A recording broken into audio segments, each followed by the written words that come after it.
Assalamu alaikum, dear students. Due to this pandemic situation of COVID-19 coronavirus, we have to start online classes. My subject with you people is fundamental of accounting. तमाम वो students जिन्होंने DCOM या DBA किया है तो उनका कोई ना कोई अकाउंटिंग से नो हाउ होगा, लेकिन जो लोग बिल्कुल FSC से आए हैं उनके लिए बिल्कुल ये नया सब्जेक्ट है. सो आप लोग इंशाल्लाह अगर रेगुलर क्लासेस लेंगे तो इंशाल्लाह आपको कोई मसला नहीं होगा. अकाउंटिंग जो है वो बेसिक सब्जेक्ट जो है हर सेमेस्टर में तकरीबन आपकी आगे अकाउंटिंग आएगी. तो अकाउंटिंग का समझना इसलिए ज़रूरी है क्योंकि ये एक स्टेप बाय स्टेप प्रोसेस है.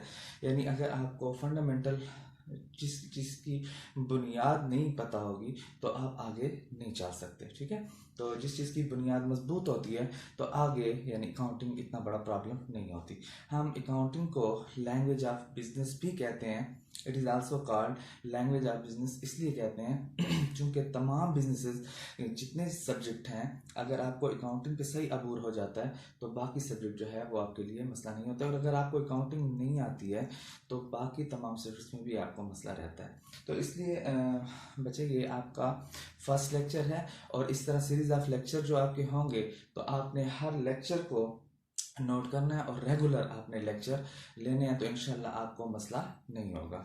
तो मेरा सब्जेक्ट आप लोगों के साथ फंडामेंटल ऑफ अकाउंटिंग है. इसको हम स्टार्ट करते हैं. तो स्टार्ट करने से पहले मैं आपको फंडामेंटल अकाउंटिंग के जो कोर्स ऑब्जेक्टिव और लर्निंग आउटकम्स हैं उनके बारे में थोड़ी तफसील या इसको डिस्क्राइब कर देता हूँ कि कोर्स ऑब्जेक्टिव जो है इस सब्जेक्ट को पढ़ने के हमारे मकसद क्या हैं. In this subject student will able to understand the basic accounting terms, यानी बेसिक अकाउंटिंग टर्म्स के बारे में वो जानेगा.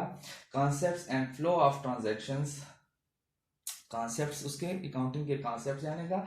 फ्लो ऑफ ट्रांजैक्शन यानी फ्लो ऑफ ट्रांजैक्शन, ट्रांजैक्शन की फ्लो कैसे होती है जर्नल में, लेजर में, trial balance, adjusted trial balance, profit and loss account, balance sheet. Moreover also student study different types of business and how to maintain financial statement, bank reconciliation and merchandising business. ये हमारे course objectives हैं. इंशाल्लाह जब आप study करेंगे साथ साथ तब आपको पता चलेगा कि हम क्या पढ़ना चाह रहे हैं. ठीक है, लर्निंग आउटकम हमारे क्या है. At the end of course students able to, यानी जब आप पढ़ लेंगे तब आप क्या क्या काम कर सकेंगे. Describe contents and purpose of financial statement, यानी फाइनेंशियल स्टेटमेंट का मकसद क्या है, उसके कंटेंट्स क्या है, इसके बारे में आप समझ सकेंगे. Compare the basic characteristics of accrual basis and cash basis accounting, यानी एक्रूवल मींस उधार पर जो आप बिजनेस करते हो तो यानी उधार वाला और कैश बेसिस पे इसके कैरेक्टरिस्टिक्स जो हैं उनको आप कंपेयर कर सकेंगे एक्रूवल बेसिस और कैश बेसिस पे इनको. एक्सप्लेन फुल अकाउंटिंग साइकिल, आप फुल अकाउंटिंग साइकिल जो है उसको एक्सप्लेन कर सकेंगे. प्रिपेयर एंट्रीज एंड एडजस्टमेंट, यानी एडजस्टमेंट्स और एंट्रीज भी आप कर सकेंगे. रिकंसाइल डिफरेंट बैंक अकाउंट्स, आप डिफरेंट बैंक अकाउंट्स जो हैं उनको रिकंसाइल कर सकेंगे. Must have complete knowledge about the services and merchandising business. Okay, यानी आपके पास कंप्लीट नॉलेज सर्विसेज और मर्चेंडाइजिंग बिजनेस का आ जाएगा. ठीक है, हमारे पास बिजनेस की टाइप्स हैं वो जब हम पढ़ेंगे तब मैं उसको एक्सप्लेन कर दूंगा. सर्विसेज बिजनेस क्या होता है, मर्चेंडाइजिंग बिजनेस क्या होता है, मैन्युफैक्चरिंग बिजनेस क्या होता है. ठीक है, तो ये क्लासिफिकेशन आप बिजनेस में आ जाएगा. तो यानी आप सर्विसेज बिजनेस और मर्चेंडाइजिंग बिजनेस के बारे में इस कोर्स में हम इंशाल्लाह हमारी आउटलाइन जो है उसमें हम कवर कर लेंगे. ठीक है, बाकी इसकी जो आउटलाइन है फंडामेंटल ऑफ अकाउंटिंग की वो मैं आपके साथ शेयर कर दूंगा. और ये लेक्चर जो है आपको व्हाट्सएप ग्रुप में भी आपके लिए एक व्हाट्सएप ग्रुप बना रहे हैं उसमें भी हम इसको शेयर कर देंगे. और दूसरा मैंने गूगल क्लासरूम में अपना एक अकाउंट क्रिएट किया हुआ है. ठीक है, आप उस अकाउंट को ज्वाइन कर सकेंगे जब आप लोग इंशाल्लाह व्हाट्सएप ग्रुप में मेरे साथ राब्ते में रहेंगे. तो फिर मैं आपको बताऊंगा कि गूगल क्लासरूम कैसे ज्वाइन किया जाता है और कहाँ पे मेरे लेक्चर पढ़े होंगे. आप वहां से भी यानी रसाई कर सकते हैं, वहां तक गूगल क्लासरूम से भी आप ये लेक्चर किसी टाइम डाउनलोड कर सकते हैं या फिर आप उसको रीड कर सकते हैं, पढ़ सकते हैं. ठीक है, तो ये अच्छा बच्चे, अभी मैंने आपको कोर्स ऑब्जेक्टिव और लर्निंग आउटकम्स के बारे में बता दिया है। नेक्स्ट हमारे पास रेफरेंस बुक जो है वो जो आपने यूज करनी है, reference book for fundamental of accounting, वो आपके पास है मिक्स एंड मिक्स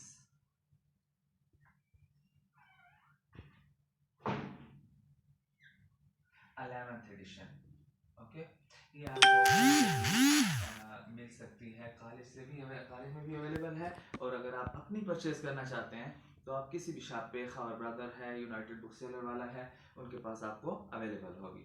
ठीक है, तो इसके बाद हम टॉपिक पे जाते हैं। सबसे पहले अकाउंटिंग पे, व्हाट इज अकाउंटिंग। तो अकाउंटिंग पढ़ने से पहले first of all I would like to describe, I would like to define what is account. ठीक है, अकाउंटिंग पे जाने से पहले मैं आपको अकाउंट के बारे में बताना चाहता हूँ कि अकाउंट क्या होता है। ठीक है, अकाउंट क्या होता है, अकाउंट को डिफाइन किस तरह किया जाता है।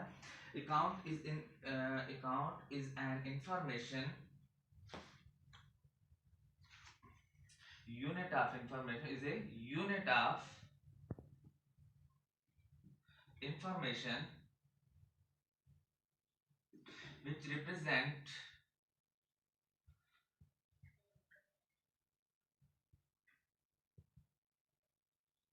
the business record।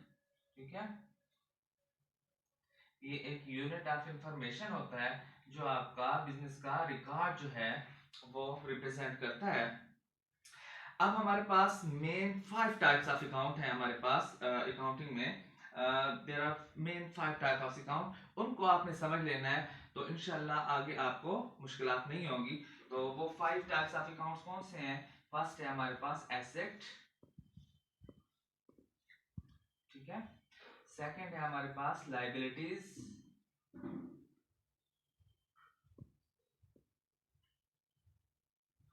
Capital, fourth one is है expenses, revenue and then expenses. ये हमारे पास 5 मेन टाइप्स ऑफ अकाउंट्स हैं। तो इनके बारे में हम पहले डिटेल से जानेंगे, उसके बाद हम अकाउंटिंग की डेफिनेशन पे जाएंगे। ठीक है, फर्स्ट है हमारे पास एसेट। एसेट वैसे उर्दू में इसको हम बोलते हैं असासे। ठीक है, बिजनेस के तमाम वो चीजें जो हमें फ्यूचर में बेनिफिट्स देती हैं उनको हम असासे बोलते हैं, हम एसेट्स। ठीक है, वैसे एसेट्स को डिफाइन किस तरह किया जाता है, डिफाइन करते हैं इकोनॉमिक रिसोर्सेज, रिसोर्सेज बोलते हैं वसाइल को। ठीक है, मुआशी वसाइल, economic resources of the business are called assets. Okay, यानी हमारे तमाम वो बिजनेस की चीजें जो माली हैसियत रखते हैं, और ठीक है, वो जो हमें फ्यूचर में बेनिफिट्स देते हैं उनको हम एसेट बोलते हैं, और उर्दू में उनको असासे कहा जाता है। Economic resources of the business की डेफिनेशन हो गई। फिर एसेट जो है वो क्लासिफाई होता है 2 मेन टाइप्स में। फर्स्ट है हमारे पास एसेट की 2 क्लासिफिकेशन ऑफ एसेट में हमारे पास 2 टाइप्स ऑफ एसेट आ जाते हैं। First one is tangible assets and second is intangible assets।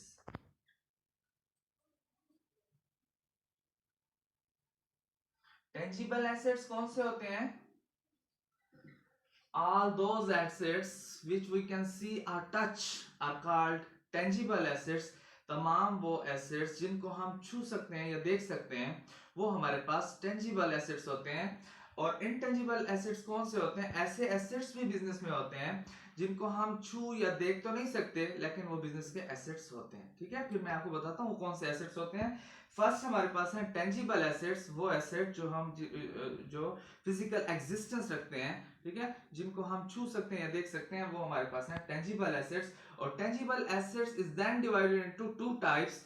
First is current asset, इसमें हम फिर जो है इसको क्लासिफाई कर देते हैं 2 टाइप्स में, करंट एसेट और फिक्स एसेट्स में।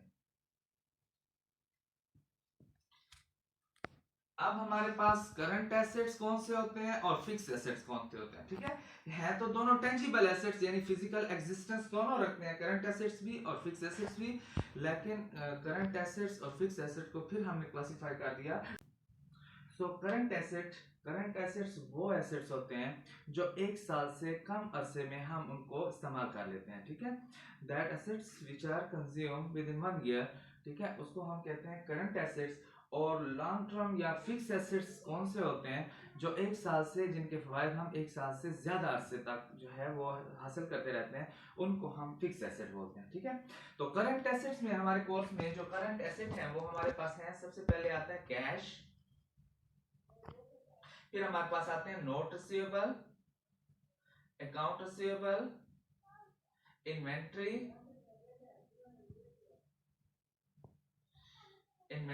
ऑफिस सप्लाईज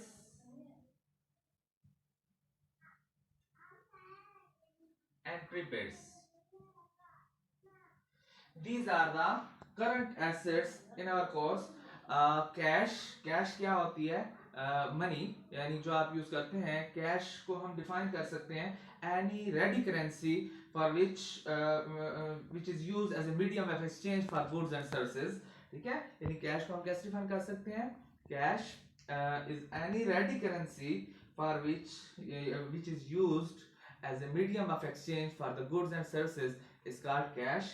नेक्स्ट है हमारे पास note receivable and account receivable. Before going to differentiate between note receivable and account receivable, first मैं आपको ये बताता हूँ कि रिसीवेबल्स क्या होते हैं। रिसीवेबल्स हमारे पास वसूलियां होती हैं, यानी हमारा बिजनेस है, हमने किसी को उधार दिया हुआ है, कुछ चीजें उधार पे दी हुई हैं या कोई सर्विसेज दी हैं जिसका हमारा कस्टमर कहता है कि मैं फ्यूचर में उसकी पेमेंट्स करूंगा, तो वो हमारे लिए जो है वो रिसीवेबल्स बन जाती हैं। अब कस्टमर हमारा अगर बहुत क्लोज कस्टमर है जिसको हम उधार दे देते हैं और कोई भी उस पे रिटर्न एग्रीमेंट नहीं लेते, रिटर्न प्रॉमिस नहीं लेते, तो वो हमारे पास यानी वर्बल आप किसी को उधार दे देते हैं वर्बली, ठीक है, तो वो हमारे पास होता है अकाउंट रिसीवेबल। और जब हम किसी से स्टाम्प पेपर पर प्रॉमिस लेते हैं कि आपने फ्यूचर में इस तारीख पे हमें पेमेंट वापस करनी है, तो वो चूंकि एक नोट बन जाता है इसलिए हम उसको नोट रिसीवेबल कहते हैं, ठीक है। तो note receivable and account receivable basically दोनों जो हैं ये वसूलियां होती हैं जो हमने किसी को उधार पे कोई चीज दी होती है बिजनेस में, तो उससे हमने वापस लेने होते हैं। लेकिन नोट रिसीवेबल जो है वो जो हम उधार देते हैं किसी को और स्टैम्प पेपर पर लिख के देते हैं तो वो नोट रिसीवेबल होता है। और वर्बली यानी उधार ऐसे किसी को दे देते हैं, वो हमारा बहुत क्लोज कस्टमर है तो उसको हम ऐसे ही दे देते हैं जब उधार, तो वो हमारे पास अकाउंट रिसीवेबल, वो वसूली तो होती है हमारी लेकिन अकाउंट रिसीवेबल। इसके बाद है हमारे पास इन्वेंट्री। इन्वेंट्री क्या होता है, stock available for sale in the business, यानी हमारे बिजनेस में जो स्टॉक पड़ा होता है सेल के लिए उसको हम बोलते हैं इन्वेंट्री, ठीक है। उसके बाद है हमारे पास ऑफिस सप्लाईज। ऑफिस सप्लाईज क्या होता है, ऑफिस सप्लाईज ऑफिस के अंदर आपके ऑफिस के अंदर जितना भी छोटी छोटी स्टेशनरी हो गई, ठीक है, ऑफिस टेबल के ऊपर जो सामान पड़ा होता है वो हम ऑफिस सप्लाईज के तौर पर उसको यूज करते हैं, ठीक है, वो हमारे पास ऑफिस सप्लाईज में आ जाता है। उसके बाद है हमारे पास प्रीपेड्स। प्रीपेड्स को भी हम एसेट में लेते हैं, क्योंकि वैसे तो प्रीपेड एक्सपेंस इसको बोलते हैं लेकिन ये हमारे पास करंट एसेट है। क्योंकि मैंने आपको ये कहा कि हमारे पास एसेट को डिफाइन करते हुए मैंने आपको ये कहा कि एसेट वो होता है यानी वो कोई भी ऐसी चीज जिसकी माली हैसियत है वो हम फ्यूचर में उसके बेनिफिट्स लेते हैं, वो हमारे पास एसेट होता है। तो प्रीपेड यानी आप एडवांस में पेमेंट कर लेते हैं। फॉर एग्जांपल आपने एक मोबाइल कार्ड लिया, ठीक है, मोबाइल कार्ड पे पेमेंट आपने कर ली, एक्सपेंस तो आपका हो गया लेकिन आपने उससे फायदे अभी तक नहीं लिए, एक्सपायर्ड नहीं किया आपने स्पेंडिंग को, उसके जो बेनिफिट्स हैं उसको एक्सपायर्ड नहीं किया, तो वो हमारे पास इसलिए एसेट होता है क्योंकि इसके हमने बेनिफिट्स जो हैं वो फ्यूचर में हासिल करने हैं, तो इसलिए हमारे पास ये प्रीपेड जो है हमारे पास एसेट्स में आता है, करंट एसेट में, ठीक है। उसके बाद हमारे पास फिक्स एसेट आ जाते हैं। फिक्स एसेट वो एसेट जिनके फवायद एक साल से लंबे अरसे तक के लिए होते हैं, उनको हम बोलते हैं fix asset, okay. Fix asset में हमारे पास सबसे पहले आ जाती है लैंड, ठीक है। इसमें हमने तरतीब याद रखनी होगी, यानी जो चीज इजीली कन्वर्टेड इनटू कैश होती है, हाईली लिक्विड एसेट जो होता है वो पहले आएंगे और जो बाद में आएंगे यानी जो कम लिक्विड एसेट्स होंगे वो फिर उनकी तरतीब बाद में आएगी, ठीक है। लैंड है, फिर उसके बाद हमारे पास फिक्स एसेट में बिल्डिंग आ जाती है, फिर उसके बाद हमारे पास ऑफिस इक्विपमेंट आ जाते हैं। अच्छा, फिक्स एसेट्स में हमारे पास land, building, office equipment, furniture, computers,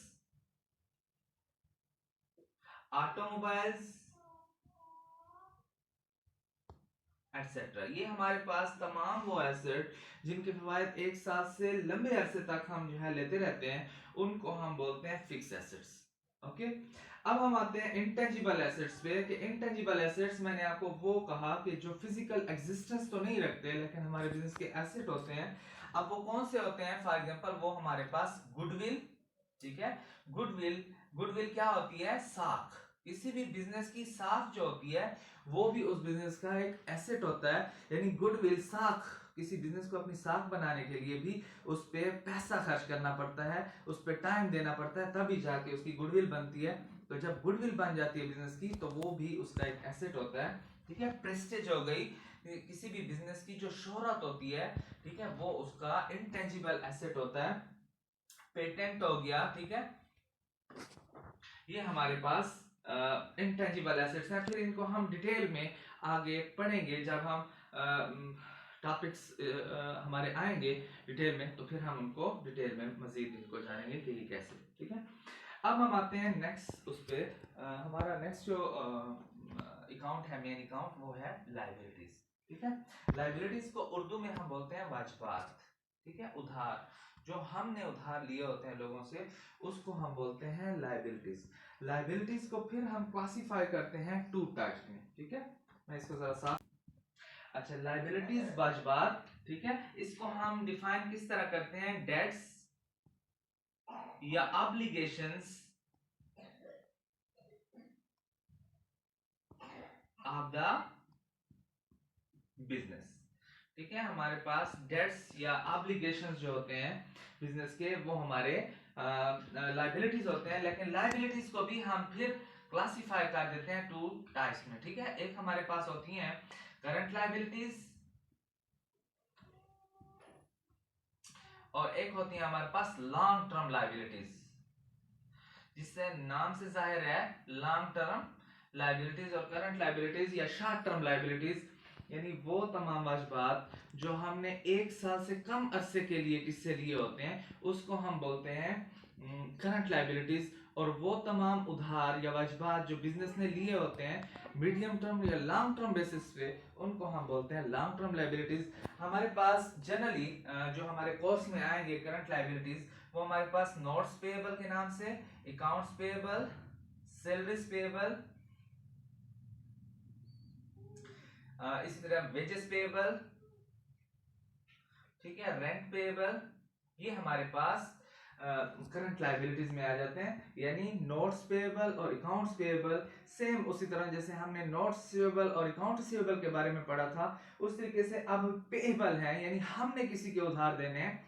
जब हमने किसी के उधार देने होते हैं, यानी हमने किसी से उधार लिया है, अगर आगे वाले ने हमसे रिटर्न प्रॉमिस लिया है यानी किसी स्टैम्प पेपर पर, तो वो हमारे लिए नोट्स पेएबल होगा। और जब हम वर्बली किसी ने हमें उधार दे दिया है, तो वो हमारा हमारा अकाउंट्स पेएबल होगा। इस तरीके से हम अपने मुलाजमीन से एक महीने का काम लेते हैं और उसकी जो सैलरी होती है वो हमें पेएबल होती है एक मंथ की, तो उसको हम बोलते हैं सैलरीज पेएबल, वेजेस पेएबल, ठीक है, रेंट पेएबल। रेंट पेएबल क्या होता है? हमने बिल्डिंग किराए की ली हुई है, तो एक महीना हमने उसको यूज किया है, ठीक है, 2 महीने उसको यूज किया है, तो उसके हमने पैसे देने हैं, तो उसको हम यूज करेंगे उसके लिए रेंट पेएबल, ठीक है। और लॉन्ग टर्म लाइबिलिटीज कौन से होते हैं? वो उधार जो हम एक साल से ज्यादा अरसे के लिए यानी मीडियम टर्म लोन या लॉन्ग टर्म लोन जो हम लेते हैं, उसको हम बोलते हैं लॉन्ग टर्म लाइबिलिटीज, ठीक है। लॉन्ग टर्म लाइबिलिटीज जो है उसमें कौन कौन से आ जाते हैं हमारे पास? बॉन्ड्स पेएबल आ जाते हैं, ठीक है, यानी हमने किसी भी कंपनी के बॉन्ड लिए हुए हैं, बॉन्ड्स को हम फिर डिटेल में इंशाल्लाह डिस्कस करेंगे आगे, ठीक है। और इस तरीके से लॉन्ग टर्म या long term long term loans, ठीक है, या हम इसको मॉर्गेज पेएबल भी बोलते हैं, ठीक है, मॉर्गेज पेएबल या प्लेज पेएबल, ये हमारे जो है लॉन्ग टर्म लायबिलिटीज में आ जाते हैं। मॉर्गेज क्या होता है? मॉर्गेज जो होता है वो सिक्योरिटी होती है जो हम कोई भी लॉन्ग टर्म लोन लेने से पहले। अच्छा, तो mortgage payable and pledge payable, मैंने आपको कहा मॉर्गेज और प्लेज सिक्योरिटीज हैं अगेंस्ट द लोन, यानी जब हम लॉन्ग टर्म लोन लेते हैं या लॉन्ग टर्म लायबिलिटीज हम लेते हैं तो उसके लिए हमें सिक्योरिटी गिरवी रखनी पड़ती है। जब भी हम सिक्योरिटी गिरवी रखते हैं अगेंस्ट द इमूवेबल प्रॉपर्टी, तो उसको हम बोलते हैं, यानी जो लोन हम लेते हैं और उसके बिहाइंड हम सिक्योरिटी रखते हैं, इमूवेबल हमारी प्रॉपर्टी, जैसे हमारी लैंड हो गई, बिल्डिंग हो गई, जो मूव नहीं कर सकते, वो जब हम एज ए सिक्योरिटी रखते हैं और उसके बदले में लोन लेते हैं तो उसको हम मॉर्गेज बोलते हैं। और वो लोन जो है उसको हम लायबिलिटी को शो करते हैं मॉर्गेज पेएबल से। और इस तरह से प्लेज क्या होता है? Security against the movable property, यानी जो प्रॉपर्टी हमारी मूव कर सकती है उसको जब हम गिरवी रख के लोन लेते हैं तो उसको हम बोलते हैं प्लेज पेएबल, ठीक है। यानी वो क्या हो सकते हैं, यानी हम अपनी गाड़ी गिरवी रख के या हम जेवर वगैरह गिरवी रख के, जो मूवेबल प्रॉपर्टी हमारी जो मूव हो सकती है उसको जब हम गिरवी रख के लोन लेते हैं, ठीक है, फॉर द लॉन्ग पीरियड, तो उसको हम बोलते हैं प्लेज पेएबल, ठीक है। तो ये हमारे लॉन्ग टर्म लायबिलिटीज में बॉन्ड्स पेएबल, प्लेज पेएबल और मॉर्गेज पेएबल ये आ जाते हैं, ठीक है। उसके बाद हमारे पास मेन अकाउंट नेक्स्ट जो है वो आ जाता है कैपिटल, ठीक है। कैपिटल को कैसे डिफाइन करते हैं? Owner invested cash or any thing which have monetary value in the business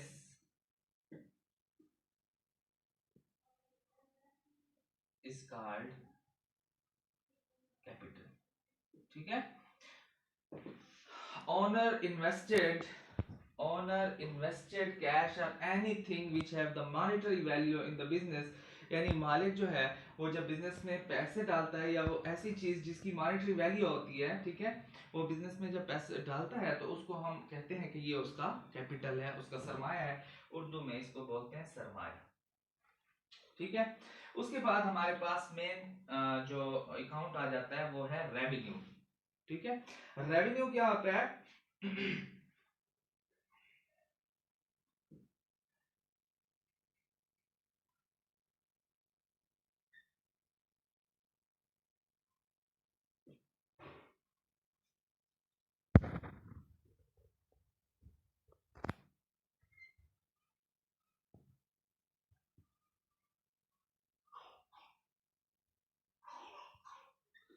Urdu में इसको बोलते हैं आमदन, रेवेन्यू को। और उसको डिफाइन कर सकते हैं the cash the value the cash generated from the sale of goods and services, value cash generated from the sale of goods and services is called revenue, यानी हम सेल करते हैं गुड्स को या हम सर्विसेज देते हैं और उसके बदले में जो चीज़ हम कमाते हैं, इनकम रिसीव्ड भी कह सकते हैं, income received from the sale of goods and services is called revenue, ठीक है। एक्सपेंसेस की बात आ गई। एक्सपेंसेस क्या होते हैं? इसको हम डिफाइन कर सकते हैं कि फाइनेंशियल सैक्रिफाइसेस